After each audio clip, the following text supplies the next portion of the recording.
Bueno, la soberanía de Dios es la enseñanza bíblica, es un atributo del Señor, un atributo de nuestro Dios enseñando en la Biblia, que significa que Él tiene control sobre todas las cosas, que Él es rey sobre todas las cosas y que Él es Señor de todas las cosas, lo cual significa que nuestras vidas dependen de Él, están bajo su señorío, queramos reconocerlo o no.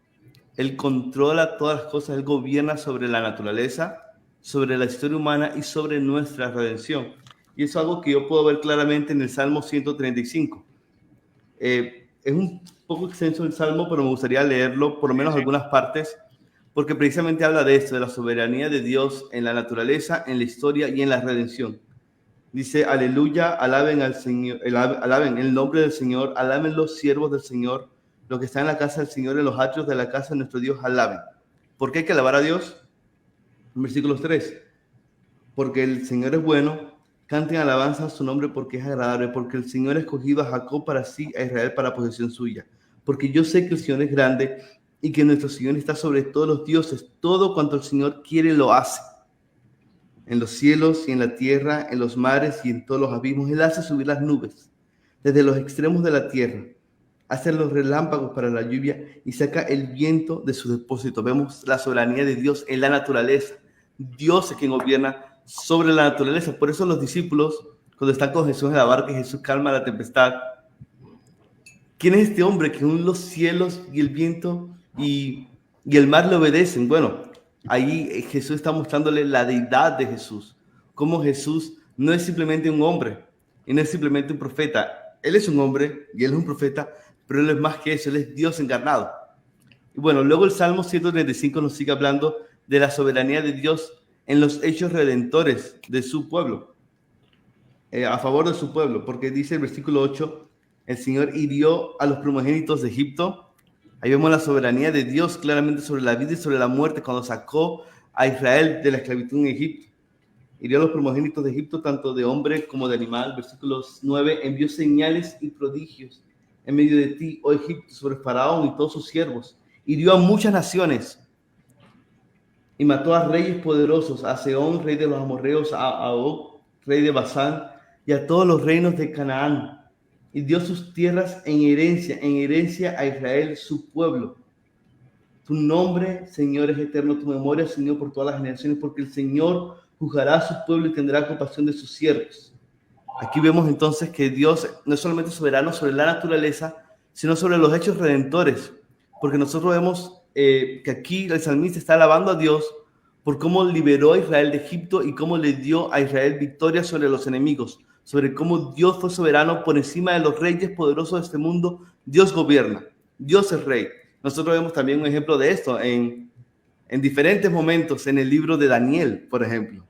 Cómo los reyes creen que tienen todo bajo control y Dios los humilla una y otra vez. Y cómo Dios después le muestra a Daniel todas las cosas que van a venir pasando en el futuro para Daniel y para el pueblo de Dios y cómo Dios tiene el control sobre todo.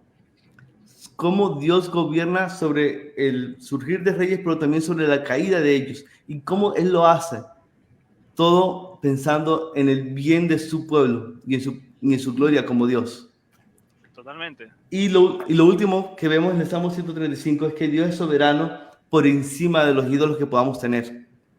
Y aquí hay un contraste muy grande porque el punto principal del Salmo 135 no es la soberanía de Dios, es el contraste entre el Dios que es soberano y los dioses falsos de este mundo que no hacen nada.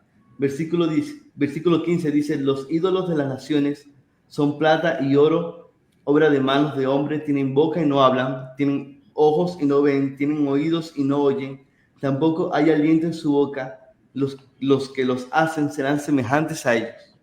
Sí, todos los que en ellos confíen. Y bueno, el Salmo termina llamándonos a alabar al Dios verdadero y no a los dioses falsos. Porque algo que distingue al Dios verdadero de los falsos es que el Dios verdadero, Él controla todas las cosas. Él sí puede obrar a favor de su pueblo. Él ejerce su soberanía. Él se deleita en mostrar su soberanía en la salvación de su pueblo. Algo que me impacta mucho cuando pienso en este salmo es una imagen que se repite en el libro de Isaías. Isaías, en una porción de Isaías, creo que está alrededor de los capítulos 40 más o menos. Isaías, Dios por medio de Isaías se mofa de los dioses falsos, porque las personas construyen estos ídolos y los tienen que cargar después. Y Isaías, Dios por medio de Isaías dice: Israel, yo soy el que te ha cargado a ti. O sea, mientras nosotros tenemos que cargar con el peso de ídolos, el Dios verdadero carga con nuestro peso, nos cuida a nosotros. Nosotros debemos cuidar a nuestros ídolos, esperando que nos bendigan de alguna forma. Dios es quien cuida de nosotros. Pensando, por ejemplo, en el dinero, en las finanzas. Nosotros, cuando idolatramos las finanzas, cuando idolatramos el dinero no es malo en sí mismo, pero el amor al dinero es la raíz de los males. Y cuando es nuestro tesoro más grande, nosotros vivimos pendientes del dinero, pero cuando Cristo es nuestro tesoro más grande, podemos descansar en que Cristo es quien cuida de nosotros y nos va a proveer lo que necesitemos, conforme a su propósito. Es lo que él habla en Mateo capítulo 6. Miren las aves del cielo, que no siembran, ni siguen, ni recogen graneros, y sin embargo vuestro Padre Celestial las alimenta. ¿No hará mucho más por ustedes, hombres de poca fe? Y esa promesa es gloriosa, porque yo soy un hombre de poca fe. Dios es soberano sobre la naturaleza, entonces sobre la historia, especialmente la historia redentora, se muestra de manera crucial su soberanía, y sobre cualquier otro ídolo que pueda haber en este mundo. De eso se trata la soberanía de Dios. Y como Él es soberano, yo debo darle mi adoración a Él. Porque así como Él es soberano sobre todo esto, Él también es soberano sobre el juicio final. Yo debo vivir a la luz de aquel día en el que me postraré delante del Rey y mi vida será juzgada por Él. Y la buena noticia del Evangelio es que en Cristo tenemos salvación para ese día y para ahora, para que podamos vivir como siervos de este Dios soberano, descansando realmente en Él, entendiendo que esta verdad lo cambia todo. Porque como mencionaron ustedes al comienzo, si Dios es soberano, yo no tengo por qué serlo. Si Dios es soberano, yo puedo descansar. Si Dios es soberano, yo puedo ser feliz. Porque si Dios no es soberano, es difícil concebir cómo Dios puede ser feliz en primer lugar. Porque sus planes se frustrarían constantemente. Porque las cosas le saldrían mal a Dios. ¿Tú te imaginas un Dios al que le salgan malas cosas?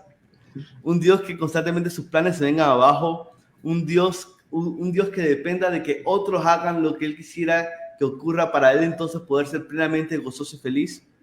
Pero como Dios es soberano, nosotros podemos tener certeza de que Él es feliz. Y si Dios es feliz, eso significa que cuando yo voy a la presencia de Dios, yo no me acerco a Dios como un niño se acerca a su padre malhumorado.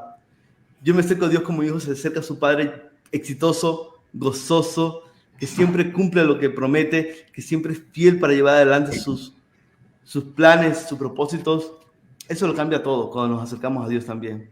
No solamente podemos descansar, sino que también nos podemos gozar en medio de las pruebas, sabiendo que, de nuevo, si Dios es soberano, Romanos 8:28 no es una promesa hueca.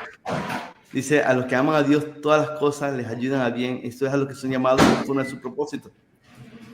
Si Dios es soberano, esta promesa es verdadera y yo puedo esperar en Él. Puede que yo no vea cómo todo obra para bien ahora mismo, pero dentro del gran panorama, el gran cuadro de Dios, Él mira el cuadro completo, Él mira la historia completa. Él no mira solamente la página de dolor y sufrimiento en mi vida, Él mira hacia dónde va eso, en la gran narrativa que Él está orquestando para mi bien y para su gloria.